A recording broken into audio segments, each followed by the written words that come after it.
race. It helps if all the details are in order. You need to know the schedule and you should be ready on time. If you're racing your own car, all but the last-minute prep should have been done the night before. Your driving equipment should be ready and all in one place. Dress a little early. First underwear and socks, then the suit. Shoes made of Nomex with leather bottoms. Head soccer balaclava. Helmet with a clean visor. And of course, we want the best gloves possible. Okay, we're just about ready. Let's hope the sun is shining and there's no rain in sight. I hate the rain. I hate the rain. We absolutely hate it. I love driving in the rain. I'm Mike Zemicki from Skip Barber Racing, and I'd like to talk about the rain right now. The main thing that makes the rain different is simply remembering three major areas that you're concerned with. The first one is maintaining your ability to see. The second one, what you would do on the line to make that different around the racetrack. And the third being what you do to the car to make it function better in the rain. Let's talk about maintaining your ability to see. One of the first things you might do is, as you can see on the car right here, we've put a windscreen on to try and keep water off the outside of the visor. What this windscreen does is help deflect air up and over the top of your helmet more and keeps more of that rain from hitting your visor directly. Let's take a look at the helmet now. On the helmet, one of the first things you want to do is change the visor. You want to go for either a clear visor like I have on this helmet here, or perhaps even a yellow visor to brighten the day up even more and help with the contrast. A new visor is a great idea. If you drive out of the pits with a visor that's been on for the past 4 years and it's got lots of stone chips and sand marks on it, the water is going to get held into the small pores and blur your vision even more. What you're looking for with a newer visor is that it is smoother and the water beads up and blows off of it easily. The other thing you're concerned with is fogging on the inside. Imagine driving down the straightaway, 120 miles an hour, it's raining out, you're in the middle of a race, pretty high tension thing, a lot of sweat happening inside of that helmet, a lot of tension, a lot of heat, a lot of fog. All right? You're really concerned with fogging on the inside. One of the first things you want to do is try some anti-fog treatment on the inside of the helmet.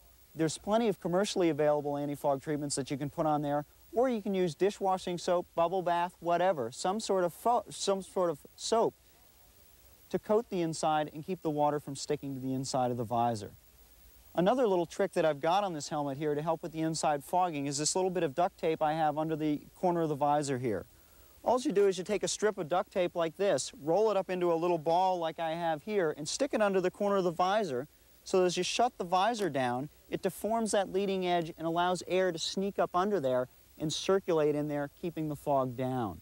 Plenty of other little tricks you can use. I know racers that use snorkels and nose clips to keep their breath out of the inside of the visor completely.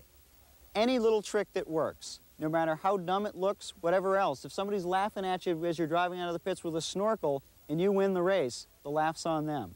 Let's take a look at the car now. Three major areas you're concerned with the car in the rain. The first is roll stiffness, brake bias, and then the third would be rain tires versus dry tires. Let's talk about roll stiffness first. In the rain, what you want to do is soften up the sway bars to allow that car to roll easier with less cornering force. We've got a sway bar here on the back of the car that we can see quite easily, and as you can see here, I've got about 5 inches of travel left on it. What you would do to this sway bar in the rain is either move it right out to the end of its travel, putting it at full soft, or potentially even disconnect it. So you want to soften up both the front and the rear sway bars. Brake bias is the next thing you want to be concerned with. In the dry, you get quite a bit of force transfer to the front tires under braking. In the wet, you don't get quite as much, so that more weight or force is staying on the rear of the car. So what you really want to do is to crank in or adjust in some more rear bias. Lots of race cars have an adjustment knob on the dashboard now. And what you would want to do on a test day is establish a baseline for how many turns of that knob that you'd put in to go out in the rain. Maybe 2, maybe 4, whatever it is on your race car. If you don't have that adjustment, you'd certainly want to do the same thing with the adjustment down in the footwell and figure out your baseline setting for going out in the rain. So you'd want to adjust that brake bias. The third thing, and it's one of the most perplexing things for most people going out in the rain, is rain tire versus dry tire. A key thing to remember in the whole dry tire versus rain tire dilemma is the fact that a dry tire works better in the wet than a wet tire works in the dry. Let's go out to the racetrack and take a look at things. There are two fundamental ways we're going to change the line for the rain. In this example, Mike is driving on the normal dry line, theoretically the correct way, and he's going to generate an exit speed of 61 miles an hour. In the second example, he's going to drive around the outside of the corner, where it's more granular, no oil, and it's not polished. His exit speed is going to be 5 miles an hour faster. When it's wet, one of the easiest things to change is where you drive on the racetrack. Does the car lose as much cornering ability as it does acceleration ability? Let's take a look at the monitor and find out. What's coming up on the screen for us now is a friction circle. The corner that's being illustrated is Big Bend, which is a fast right-hander. What we have here is the braking coming up down into the end of the straightaway, cornering loads feeding in with trail braking, and then the trail braking slowly tapering out until at this point right here it's just cornering and then blending into the acceleration. We've looked at the friction circle for a dry racetrack. Let's take a look at one for the wet and see what the difference is. What we've got coming up on the screen now is the friction circle for the wet line through Big Bend, the same corner that we were just looking at. As you can see, the braking level is much lower and the level of trail braking is much lower, so everything doesn't work quite as well. In the wet, your braking force drops down to about 0.6 of a G. Your cornering in the dry, which was 1.3, drops down to 0.65 of a G. That's a 36% loss in braking, a 50% loss in cornering.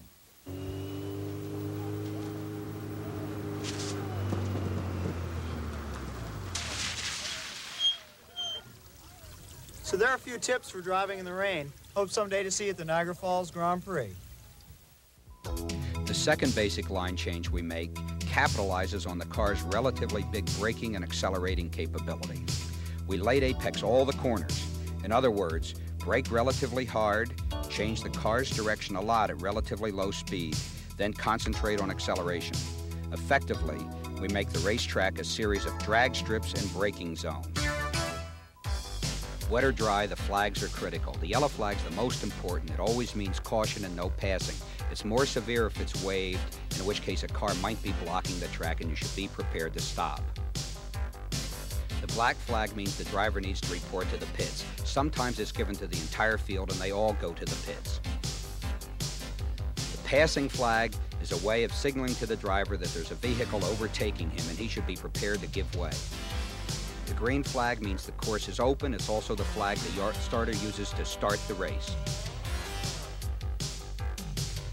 The white flag means a slow-moving vehicle, either a broken race car or a service vehicle's on the track. You can pass that vehicle.